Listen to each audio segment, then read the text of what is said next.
네, 오늘 우리에게 주신 하나님의 말씀은 마가복음 1장 9절부터 13절의 말씀입니다. 나와 너 그리고 우리를 살리는 이 복음 시리즈 마가복음서를 강해하고 있는데 제목을 우리 댄스 할까요? 라고 잡아봤습니다. 우리 함께 하나님 말씀 마가복음 1장 9절부터 13절의 말씀 읽어보도록 하겠습니다. 우리 같이 읽도록 하겠습니다.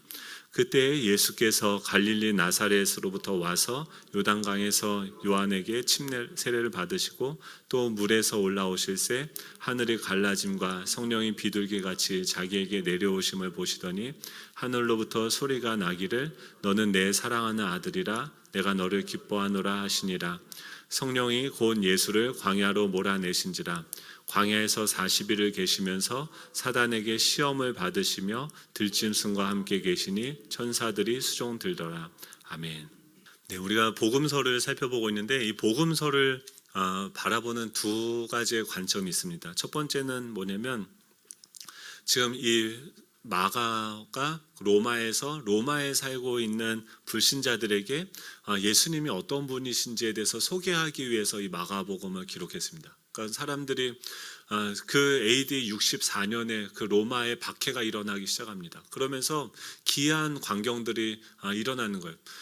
예수님을 주라고 고백하지만 않으면, 그러니까 그 당시에는 로마의 황제 가이사가 그들의 신이었는데 그 신이 나의 신이다 라고 고백만 하면은 그리스도인은 살 수가 있는 길이 열려져 있는데 이 이상한 사람들은 그것을 고백하지 않고 자녀들도 있고 남편도 있고 가족들이 있는데 그들의 순교 앞에 허무한 그 죽음 앞에 그냥 죽어가는 모습들을 보게 되어졌습니다. 그래서 이 로마에 있는 사람들 마음속에 그런 질문들이 생겼어요. 저 사람들은 왜 저기서 저렇게 그냥 죽는가? 한 번밖에 없는 인생인데 저렇게 죽는 것이 너무 허망한 것이 아닌가라고 생각하는 그 로마에 살고 있는 불신자들, 하나님을 알지 못하는 자들에게 예수님이, 우리가 믿는 예수님이 어떤 분이시고 그분이 우리를 위해서 어떤 일을 하셨는지, 그분이 우리에게 주신 선물이 무엇인지에 대해서 소개하기 위해서 기록을 했습니다. 또 하나의 관점은 믿는 자에게 주는 관점인데 여러분들은 어떤 관점으로 무엇을 바라보면서 요즘 여러분들의 시선을 끄는 게 무엇입니까? 지금 이 믿는 사람들은 뭐라고 우리가 예수님을 믿는다는 게 무엇으로 고백을 합니까? 예수님이 나의 주인이시고 그리스도시라는 거죠. 그리고 우리가 그분을 믿는 자녀들은 무엇입니까? 하나님과 함께 연합되어서 부활하고 승천하고 하나님의 파송을 받아서 이 땅 가운데 왔다라는 거죠. 이게 그러니까 우리가 엘리베이션 워십이라고 하는데 그러니까 이 땅에서 우리가 경험하면서 관계를 맺고 또 상처를 주고 여러 가지 이 땅의 사람들이 비교하면서 그것으로부터 오는 어떤 시각들이 있죠.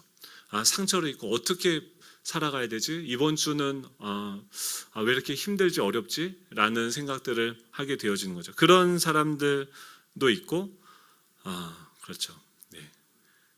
꼬였어요. 네. 이게 이렇게 얘기를 하려고 했던 게 아닌데 아무튼 제가 신대원 다니면서 이 세례 요한, 그러니까 지금 이 본문에 세 부류의 사람이 등장을 합니다. 첫 번째는 뭐냐면 세례를 받으러 온 사람들. 이 사람들은 뭐 하나님이 뭔지 어떻게 예수를 믿는 건지 잘 몰라요. 근데 그 사람들 생각했던 자기의 인식은 뭐냐면 그 당시에 세례를 받으러 세례 요한한테 왔다는 것은 뭐냐면 자기가 부정한 자로서 생각이 되어지는 거예요. 그러니까 지금 그 당시 로마가 그 이스라엘을 지배하고 있던 시대였었고 400년이나 되는 시간들이었기 때문에 뭐 예배를 안 드리는 건 기본이고 그 이방인들과 똑같이 살아가고 있었던 사람입니다.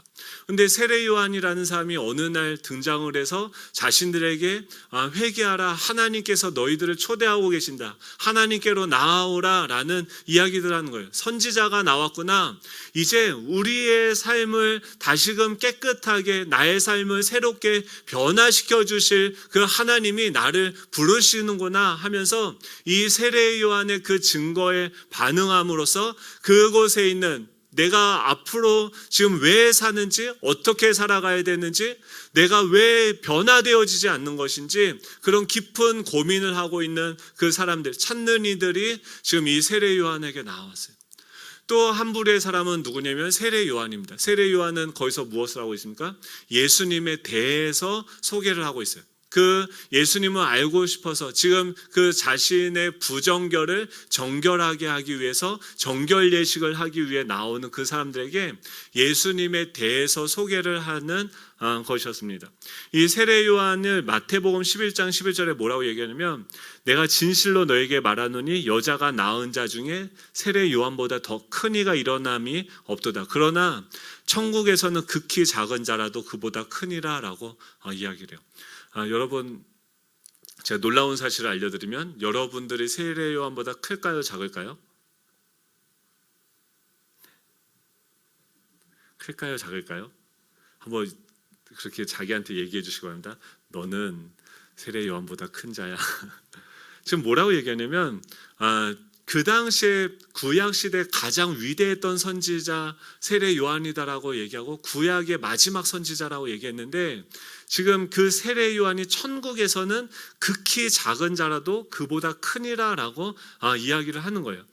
이 세례 요한까지는 무엇입니까? 지금 천국에 있는 사람들은 누구냐면 지금 예수님이 2000년 전에 그 세례를 받으시고 뭐 그 사역들을 하시는데 그 속에 우리는 무엇입니까?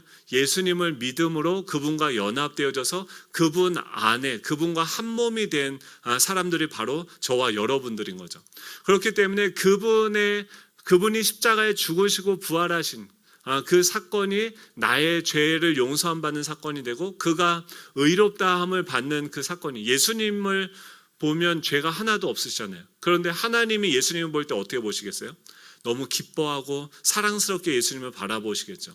그런데 그것을 의롭다라고 성경에서 이야기하는 건데 그 의로운 상태, 여러분 스스로를 어떻게 생각하십니까?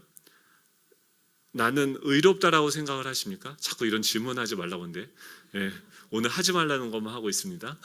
여러분 자기 자신을 어떻게 보고 계세요? 나는 내 자신을 되게 기뻐하고 내가 날 볼 때마다 저는 저를 그렇게 어떻게 보냐면 진짜 여러분들은 진짜 복 받은 사람들이에요.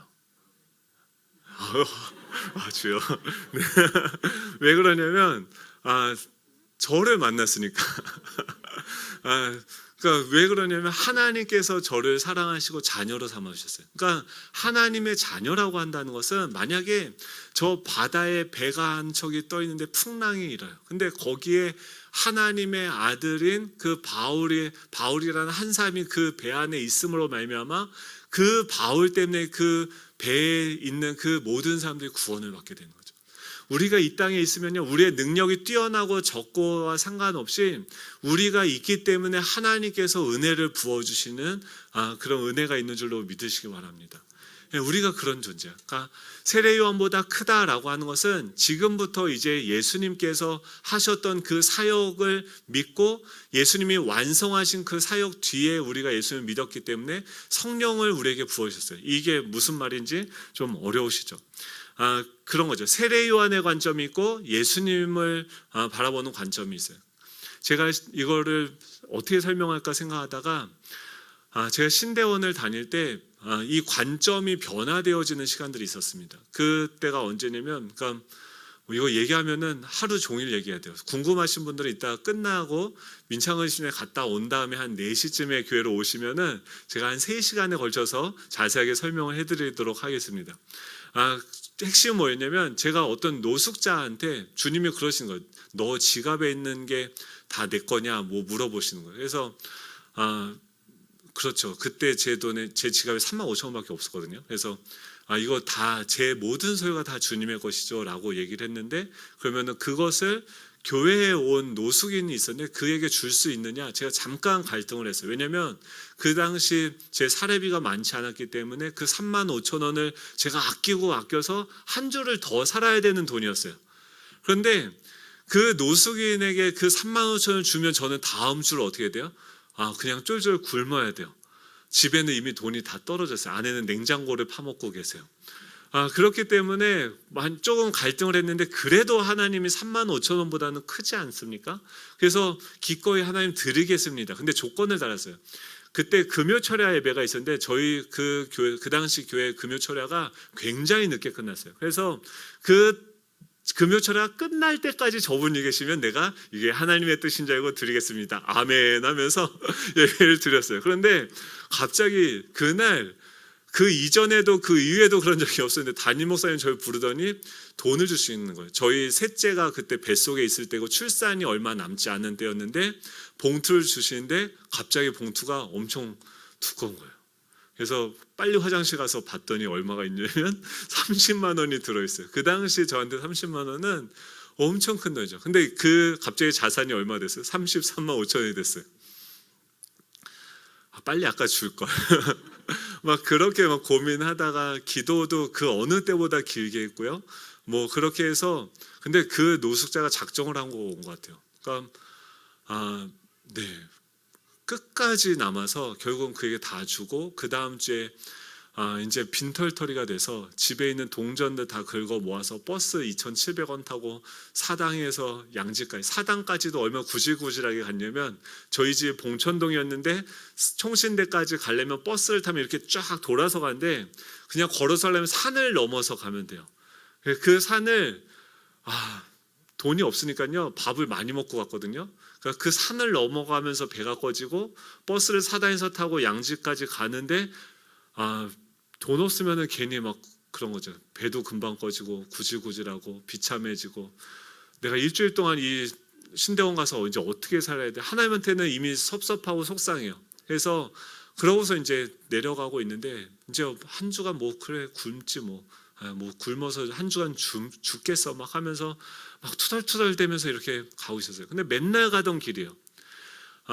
저희 그 학교를 들어가려면 약간 이렇게 언덕 밑으로 쭉 들어갔는데 큰 이렇게 이렇게 비석이 기념비가 있고 그 학교 정문을 이렇게 쭉 들어갔는데 와 똑같은 길인데 전혀 갑자기 다른 관점으로 이게 보이는 거예요. 뭐냐면 그 전까지는 제가 학교를 다니면서 그 버스를 타면서 제 시선이 어디로 향했냐면 그 버스 안에 저보다 능력이 좋은 사람, 저보다 공부를 잘하고 설교를 잘하고 더 큰 교회에서 사역을 하고 있는 그런 지체들, 또 그런 전도사님들, 또 전도사인데 이렇게 그런 거 있어요. 은근히 이렇게 멋을 안 부린 듯하면서도 멋을 부린. 공감이 안 되시죠? 목사도 똑같거든요. 인간인지라 멋있게 보이고 싶고. 그러니까 전도사들 중에서 막 이렇게 스타일이 좋다던가 그러니까 저보다 나은 사람들에게 시선이 가서 그 사람들 보고 있었는데 돈이 하나도 없으니까 갑자기 배도 고프고 서글프고 뭔가 내가 진짜 왜 이 구질구질하게 이런 고생을 하는가라는 생각이 드는데 하나님이 어떤 마음을 주시냐면 지금 이 버스 안에 저는 그때 처음으로 그런 고민들을 하게 됐는데 어떻게 이번 한 주를 먹고 살지라는 고민을 했는데 그 버스 안에 동일한 고민을 하고 있는 전도사님들이 있겠다라는 생각을 처음 하게 된 거예요. 그러면서 그전까지 저보다 더 잘난 사람들, 더 많이 가진 사람들을 봤는데 그 안에서 저보다 더 없고 더 가난하고 힘든 사람들이 있을 수 있겠다라는 생각을 하면서 그 학교 안으로 들어왔는데 한 주간 정말 놀라운 일들이 생겼습니다. 제가 새벽에도 이제 새벽 예배가 있어서 새벽 예배 가서 기도하는데 배가 고프니까 기도도 안 나오고 남들 기도 소리가 왜 이렇게 잘 들려요? 제 옆에서 막 어떤 분이 기도하는데 우리 학비가 없어서 하나님 학비를 채워주셔야 됩니다 기도하고, 어떤 분은 아기가 아픈데 병원비가 없습니다 기도하고, 어떤 분은 막 뭐 카드 빚을 놓고 막 기도하고 막 이런 사람들 소리가 다 들려지는데 거기서 기도하고 있는 사람들 보면서 하나님의 마음은 어디로 와 있을까라는 생각을 했을 때 뭐 어느 정도 뭐 배가 부르고 잘하고 일을 잘하고 뭐 이런 사람들이 아니라 정말 그곳에서 가난하고 애통하고 정말 속상해서 눈물을 흘리고 있는 그 사람들에게 하나님의 시선이 있겠구나라고 그 하나님의 마음이 또 시선이 저에게 보여지기 시작했어요. 그리고 나서 그때부터 제 눈에 들어온 게 뭐냐면 그곳에 있는 중국인 유학생들이 보이기 시작했어요. 제가 중국에서 유학을 했었기 때문에 그 친구들을 하고 대화도 할 수 있고 다 할 수 있는데, 그 전까지는 어떻게 내가 더 강해지고 성장할 수 있을까, 내가 더 모든 것들을 얻을 수 있을까 생각하느라 그 사람들이 눈에 들어오지 않았어요. 정말 부끄러운 얘기죠. 근데 중국에서 한국까지 유학을 온 그 친구들이 얼마나 어렵습니까? 한국 비자 받아서 오기가. 근데 그 친구들이 여기 와서 한국말도 하나도 모르고 또 후원하는 교회들도 없어서 정말 어렵게 살아가고 있는 것이 보이는 거예요. 그래서 그 친구들과 함께 성경 공부를 시작하고 매주 만나서 밥을 사주는 사역들이 시작이 되어졌어요.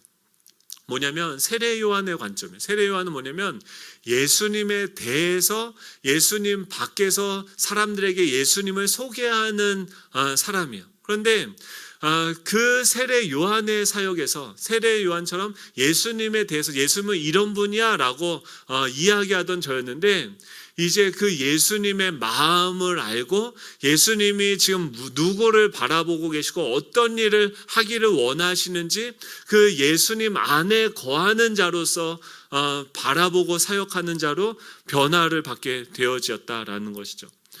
세례는 무엇이냐면요, 지금 예수님께서 그 공생애를 시작하시면서 가장 먼저 시작하셨던 사역이 뭐냐면 세례를 받으시는 거예요. 세례가 뭐냐면, 그러니까 그 세례 요한의 시대에는 그들이 인식했던 세례는 뭐냐면 구약에 두 가지 이미지가 있습니다. 그러니까 홍해를 건너가는 그 사건이 있고 또 노아 홍수의 사건이 있는데, 노아 홍수는 뭡니까? 사람들이 다 악에 처해져서 하나님의 진노와 심판을 받을 수밖에 없는 그런 상황이 되어진 거죠. 그러니까 세례를 받는다는 것은 물로서 그런 진노를 받고 심판을 받아야 되는 그 죄인들을 심판하시는 하나님의 물심판이 임하는 것이에요. 즉 세례는 무엇이냐면 죄인이 심판을 받아서 죽는 것을 이야기하는 거예요. 그리고 그 노아 홍수에서 그 심판을 통과해서 8명의 사람만 살아나는 것을 보여줬는데, 그 물심판이 세례다라고 이야기하고 있고, 또 노아 홍수 말고 그 홍해를 건너가는 것은 이 죄인들, 그러니까 죄와 사망과 그 사단의 노예로서 살아가고 있는 그 백성들을 하나님께서 구원하시기 위해서 뭘 하냐면 유월절 어린 양의 피를 문설주에 바르라고 하고선 그걸 피를 바르니까, 즉 우리가 죄를 지면 어떻게 됩니까? 심판을 받아야 되고 그 심판에 따르는 형벌을 받아야 되는데, 그것을 누군가가 대신 죽고 대신 심판을 받고 대신 형벌을 받는 사건, 그래서 내가 죽어야 되는데 다른 동물이 죽고 그의 피를 문에다 바름으로써 이 집안의 심판이 이미 지나갔다라는 것을 보여주는 거예요. 그리고 나서 그 심판이 지나간 그들이 이제 어디로 지나갑니까?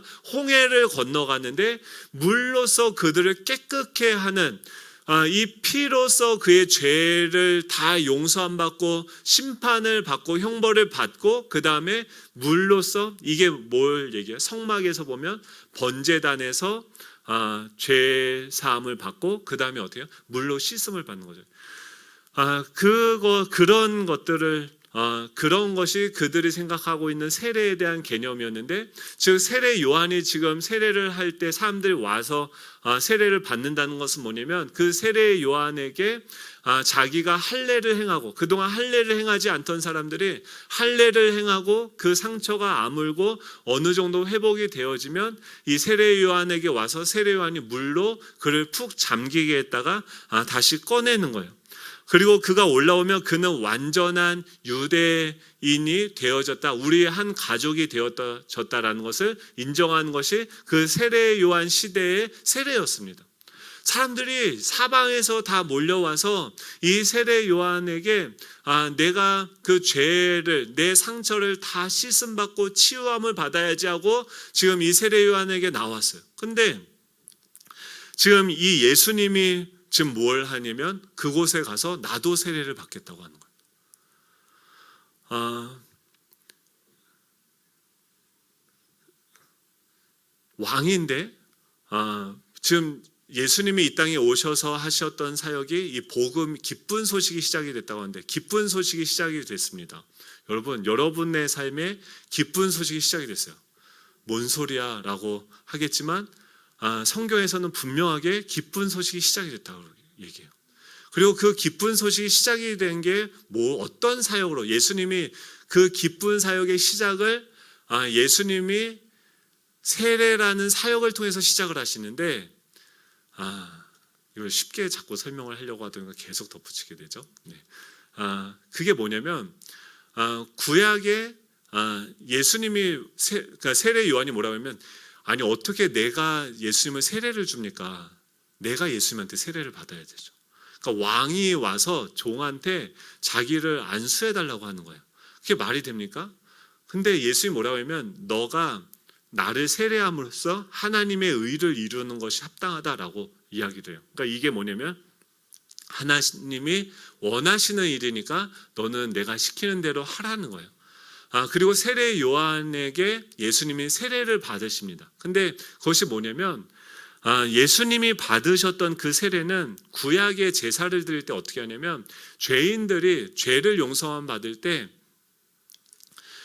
내가 지은 그 죄를 동물을 가지고 와요. 그래서 그 동물에게 안수를 합니다. 어린 양에게 안수를 하고 나의 죄와 나의 상처와 나의 모든 것들을 그 죄가 이 동물에게 전가되어졌다라고 생각을 하고 그 동물을 죄를 지은 사람이 대신 죽여.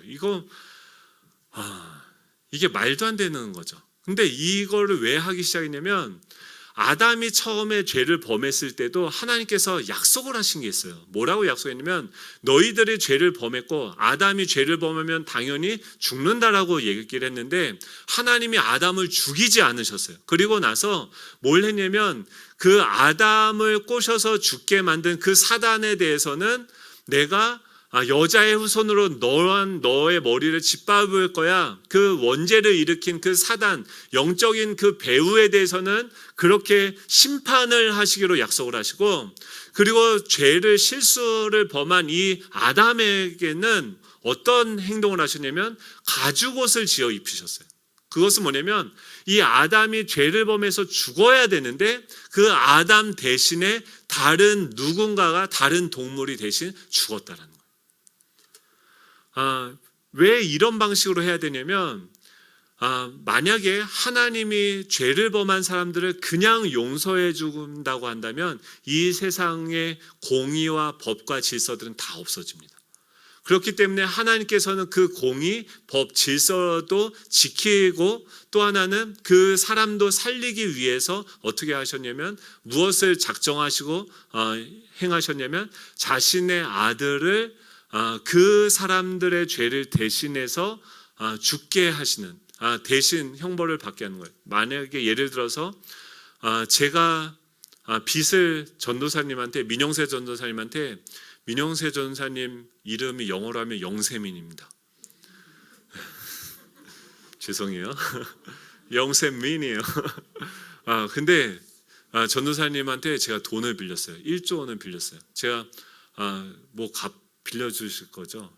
빌려준대요. 근데 제가 안 갚았어요. 요즘 목사들은 그렇지 않습니까? 그래서 안 갚았어요. 그랬더니 전도사님 어떻게 하면 법원에 고소를 했어요. 그러면은 어떻게 됩니까? 제가 1조 원을 못 갚았기 때문에 그것에 대해서 가서 심판을 받고 형벌을 받겠죠. 그런데 그 1조 원을 못 갚으면 어떻게 됩니까? 제가 사기죄로 걸려서 형법에 걸려서 심판을 받고 감옥에 가게 되겠죠. 그런데 사랑하는 제 아내가 저는 이미 감옥에 gat혀 있는데 민영세 전도사님한테 영세민 전도사님 하면서 와가지고 1조 원을 대신 갚아준 거예요. 어디서요? 감옥 밖에서. 그것이 뭐냐면 대속의 개념이에요.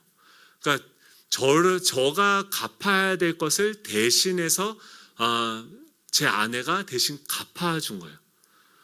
그러면은 제가 더 이상 감옥에 있어야 되는 이유가 있을까요? 없을까요? 없죠. 왜냐면은 제 빚을 대신해서 제 아내가 갚아줬기 때문에. 제 아내가 그 정도입니다. 그러면은 그 안에 있는 저는 어떻게 해요? 누군가가 와서 저한테 얘기하는 목사님 이제 나오셔도 돼요, 감옥에서. 왜? 라고 물어보니까 제 아내가 그 빚을 갚아줬다는 거예요. 그럼 제가 둘 중에 하나를 반항했죠. 이게 사실 제가 이제 얘기를 하는 거니까 말이 되는 얘기입니까? 말이 되죠. 네. 1조 원을 누가 나한테 갚아줬다는, 아무 조건 없이 갚아줬다는 게 말이 안 되죠. 그래서 둘 중에 하나겠죠. 그것을 믿고 그 감옥을 나가던가 아니면은 믿지 않고 감옥에 그대로 있던가 둘 중에 하나를 선택하겠죠. 지금 이 예수님을 통해서 이 마가복음에서 얘기하는 기쁜 소식이 있습니다라고 이야기하는 것은 뭐냐면, 지금 예수님께서 이 땅에 오셨다는 거예요. 왕인데 왕이 이 땅에 오셨다는 거예요. 그리고 그 왕이 지금 죄인인 그 세례 요한에게 가서 자기가 안수를 받는 거예요. 지금 이 안수를 받는다라는 것은 무엇을 의미하냐면, 이 세례 요한과 이 죄인들이 받아야 되는 그들 안에 있는 죄인의 자리에 동등되게 자기를 위치하게 되고, 그들이 갚아야 되는 그 죄의 그 형벌을 자신에게 전가하는. 그래서 예수님이 뭐라고 하냐면, 버스 정거장에 그런 거 많이 붙어 있지 않습니까? 수고하고 무거운 짐진 자들아 다 내게로 오라. 내가 너희를 쉬게 하겠다. 나의 멍에는 가볍고 시온이 나에게 와서 배우라고 주님께서 말씀하세요. 그것은 뭐냐면, 지금 이 예수님께서는 오셔서 지금 교회는 뭘 하는 곳입니까? 이 세상에 수고하고 무거운 짐진 자들, 내가 이 죄의 포로가 되어지고 죄의 노예가 되어서 어떻게 살아가야 될지, 내 존재를 잃어버리고 이 상처와 그 아픔 가운데서 정말 쓰러져 있는 그 영혼들에게 일로 오십시오. 내가 당신들의 짐을 대신 짊어지겠습니다. 당신들의 아픔을 우리가 나누어 지겠습니다라고 고백할 수 있는 것이 바로 교회죠. 예수님은 지금 이 성경에서 얘기하고 있는 진짜 우리를 창조하신 우리의 구주고 우리의 왕이신 이 하나님은 어떤 분이냐면, 우리를 착취하고 우리를 빼앗아서 우리로 하여금 다 자기를 위해서 움직이게 하시는 분이 아니라, 왕이심에도 불구하고 그 편안한 자리를 버리고 이 땅 가운데 낮아지셔서 우리가 받아야 되는 그 심판대의 자리에 대신 앉으셔서 심판을 받고 우리 대신에 그 형벌을 받으시는 그 주님이시라는 거예요. 이게 기쁜 소식이에요. 내가 받아야 되는 그 저주와 형벌과 그 모든 수치와 그 절망들을 대신해서 예수님께서 친히 자신이 담당하셨다. 너가 갚아야 되는 그 빚을, 너가 심판받아야 되는, 모든 사람들이 죽으면은 그 이후에 하나님의 심판이 있는데, 그 심판을 벗어날 수 있는 사람은 아무도 없는데, 그 심판을 대신해서 예수님이 나 대신에 받으셨다라는 이 소식을 전하고 있는 거예요. 그게 뭐예요? 예수님이 오늘 하시는 그 사역이요.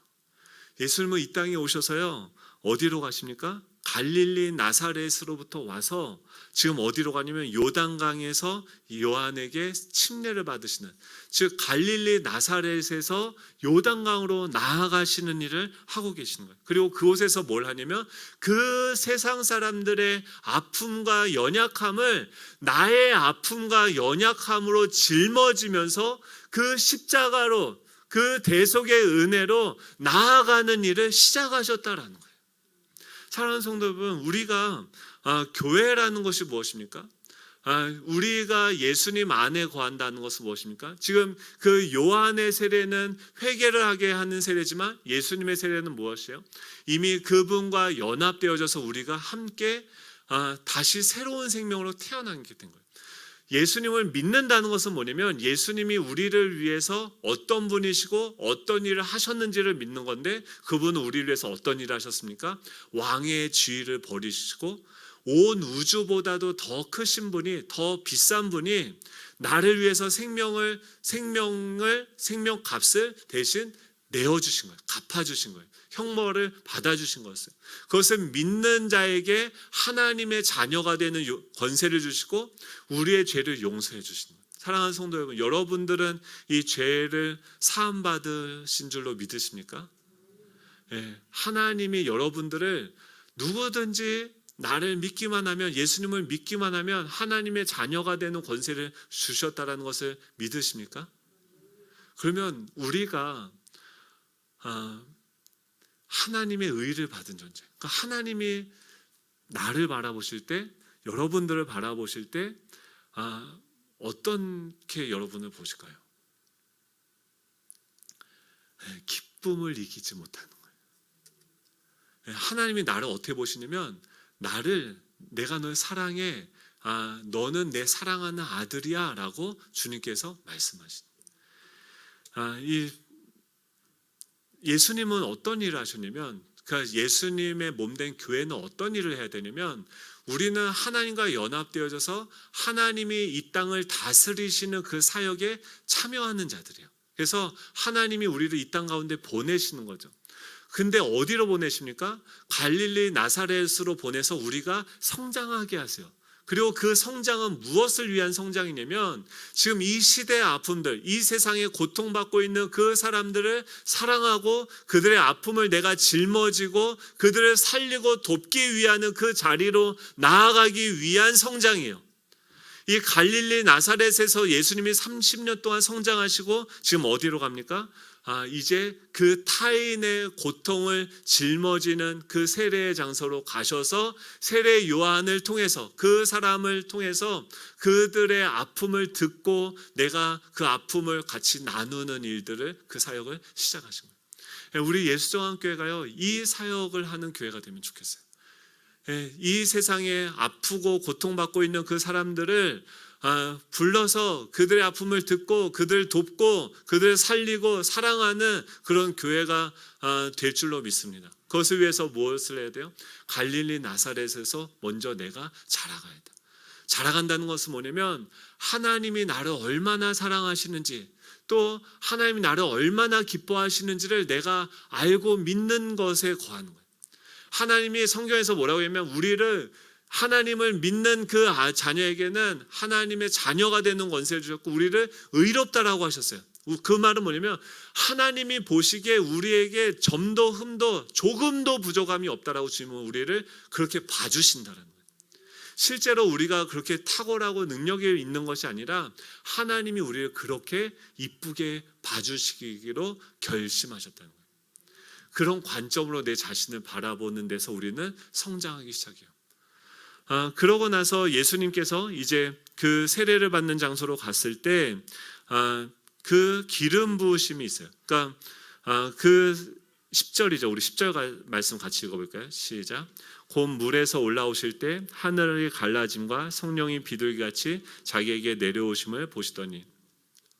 지금 하나님께서는 우리 가운데 어떻게 하면 우리를 성장하게 하세요. 자라가게 하시고 어디로 가게 하시냐면, 이 누군가에게 나에게 붙여주는 그 영혼들을 향해서 나아가게 하세요. 그리고 그곳에서 지금 무엇을 합니까? 그 세례를 받게 될 때, 그의 아픔을 듣게 되어졌을 때 어떤 일이 일어나면, 곧 물에서 올라오실 때, 물에서 올라온다는 것은 뭐냐면 그의 아픔, 그의 사망에 내가 참여한다는 거예요. 여러분 힘들고, 저 아기도 지금 울고 있잖아요. 죽겠는 거죠. 목사님 빨리 안 끝내고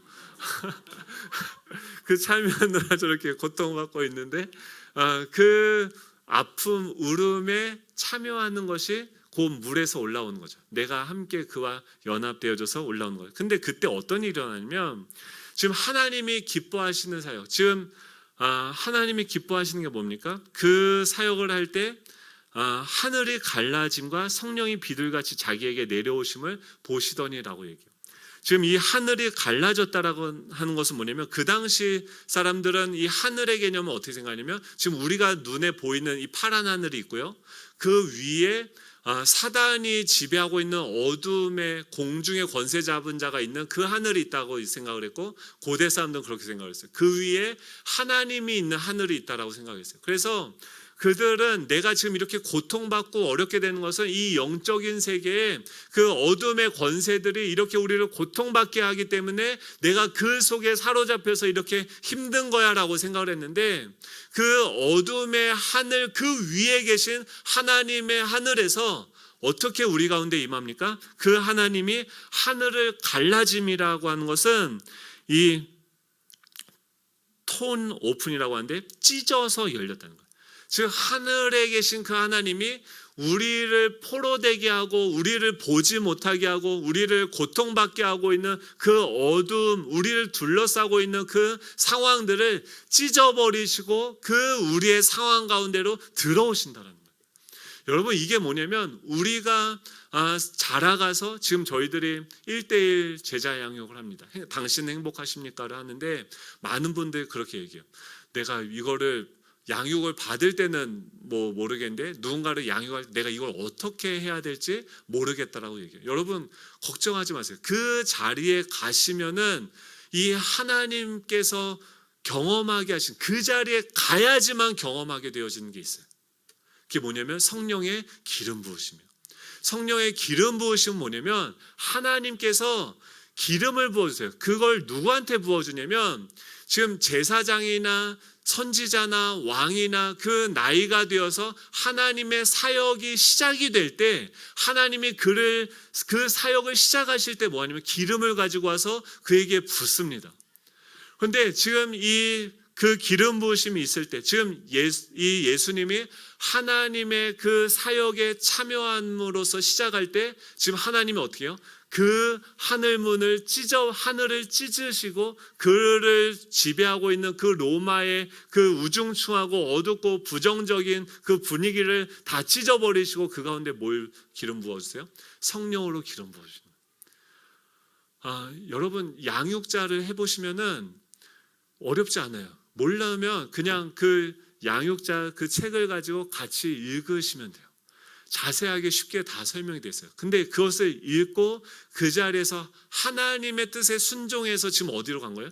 요단강으로 간 거예요. 갈릴리 나사렛을 지나서 요단강으로 가서 그 책을 펼치고 같이 읽는 순간 하늘에 계신 우리 아버지는 어떤 일을 하시냐면 하늘을 찢어버리고 그 안에 성령으로 기름 부으신다라는 거예요.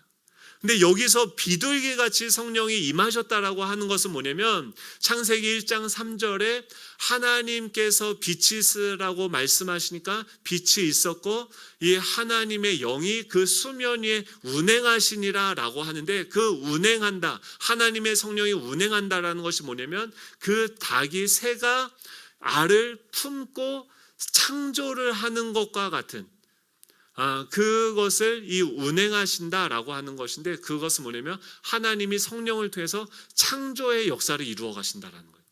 즉 예수님이 그곳에서 사역을 시작하실 때 사역을 하는 그 자리로 나아가셨을 때 하나님이 그에게 성령을 부어주시면서 기름을 부어주시면서 재창조의 역사를 하신다는 거예요. 이게 뭔지 아셔야 되는데 제 아내가 저를 이제 잘 알지 않습니까? 그러니까 어느 날 그런 거예요. 여보는 양육을 더 해야 돼. 뭐 이러는 거예요.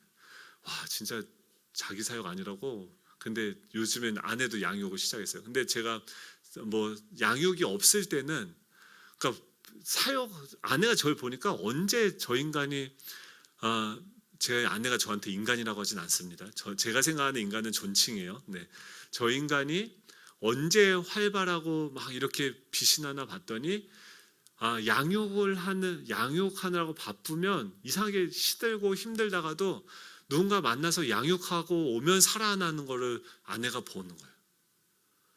그러니까 맨날 저한테 그냥 여보는 계속 양육을 하라고 뭘 막 준비하지 말고 계속 사람들을 만나고 양육을 하라고 이야기하면서 본인도 하는데 그것을 경험하는 거예요.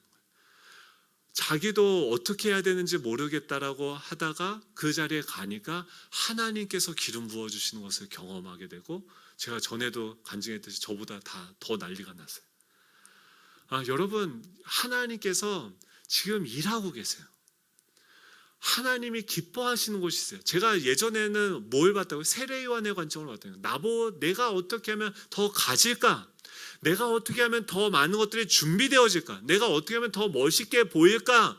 내가 어떻게 하면 더 높은 곳으로 갈까? 내가 어떻게 하면 더 인정받는 곳으로 갈까를 고민하면서 그곳으로 갈 때는 전혀 보이지 않았어요.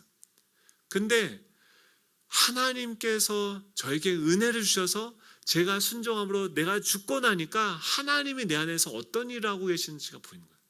그건 뭐냐면 여전히 내가 부족하고 아무것도 없는데 더 가난하고 더 힘들고 더 어려운 사람들에게 가기 원하시는 거예요.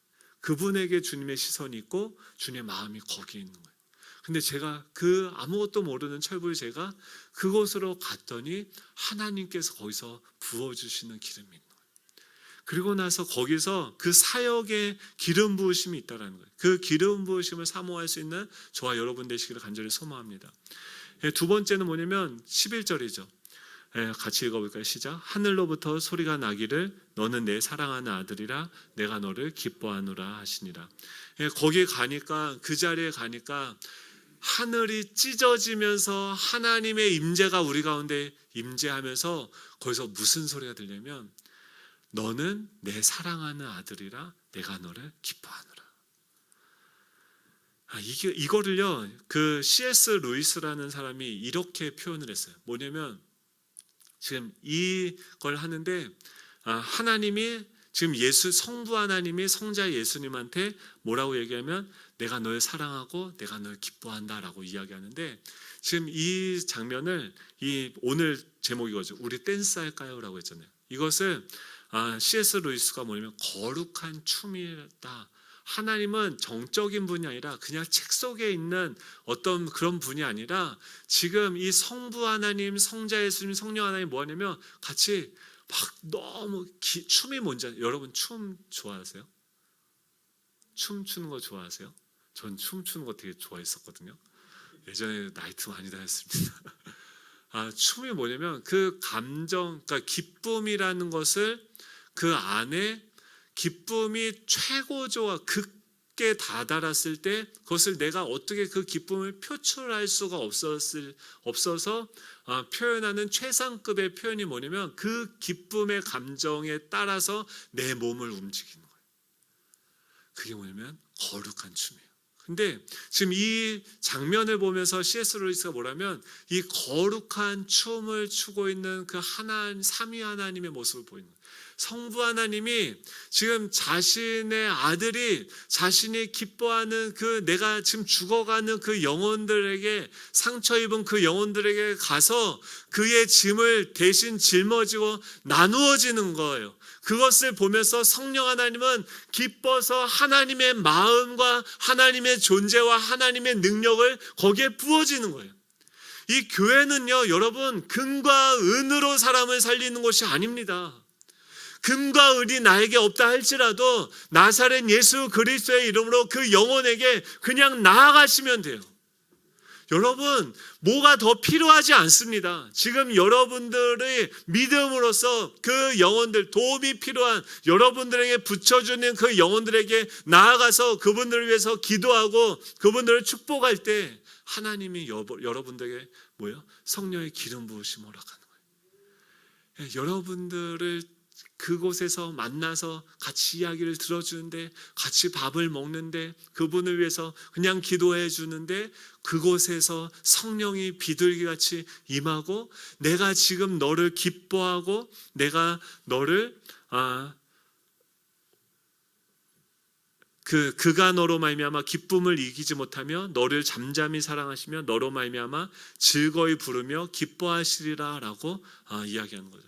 이것이 뭐냐면 그 하나님의 기쁨의 사역에 우리가 참여하게 될 때 이 성부, 성자, 성령 하나님이 서로를 영화롭게 하고 서로를 존중하고 서로를 기뻐하는 그 하나님의 기쁨의 그 축제, 잔치, 그 댄스.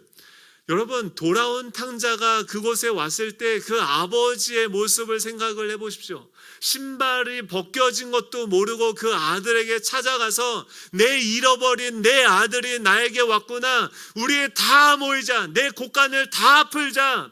우리가 함께 잃어버린 내 아들이 돌아온 것을 기뻐하는 잔치를 베풀자 하는 그 잔치가 그 영혼에게 찾아간 그 요단강 위에 하나님의 나라의 잔치가 펼쳐지는 거예요. 여러분 이게 우리가 이 땅에서 살아가면서 교회로서 예수 그리스도의 이름으로 이 세상 가운데 나아갈 때 하늘에서 일어나는 그 기쁨인 줄로 믿습니다. 왜 하나님이 나와 함께하고 계시지 않는 것처럼 생각이 됩니까? 왜 하나님이 안 계신 것처럼 생각이 들어요? 왜 하나님이 나에게 기쁨을 주지 않는다라고 생각을 하십니까? 하나님과 다른 길을 걸어가고 있는 거예요. 하나님의 시선과 하나님이 보고 있는 그것과 다른 엇박자 나게 그냥 나의 길을 가는 거예요. 하나님의 기쁨으로 여러분 우리를 초청하고 계세요. 그것으로 나아가셔야 돼요. 하나님이 원하시고 기뻐하시는 일을 하십시오. 그 이웃들에게 먼저 여러분의 것을 나누어 주십시오. 하나님께서 뭐라고 얘기했어요? 지극히 작은 자에게 한 것이 곧 나에게 한 것이라 내가 너에게 대신 갚으리라고 성경에서 말씀하시지 않았습니까? 왜 더 높아지고 더 가지려고 해요? 내가 없다라고 생각하니까, 내가 거지라고 생각하니까 더 구걸하고 더 가지려고 하는 거예요. 그게 아니에요. 우린 거지가 아니에요. 하나님의 자녀예요. 하나님의 나라의 백성이에요. 모든 것을 가진 자예요.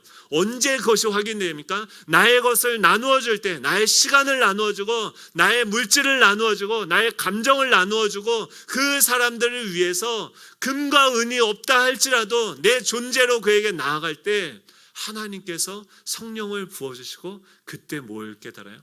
내가 누군지를 비로소 깨닫는 거예요. 하나님이 나를 기뻐하시는구나. 하나님이 나를 자랑스러워 하시는 거야. 하나님이 나를 자녀로 삼아주시는구나 라는 것을 경험하게 되는 거죠. 그 하나님의 성령에 충만케 하시는 기름 부으심을 경험하니까 성령께서 우리를 어디로 데려가십니까? 광야로 데려가세요.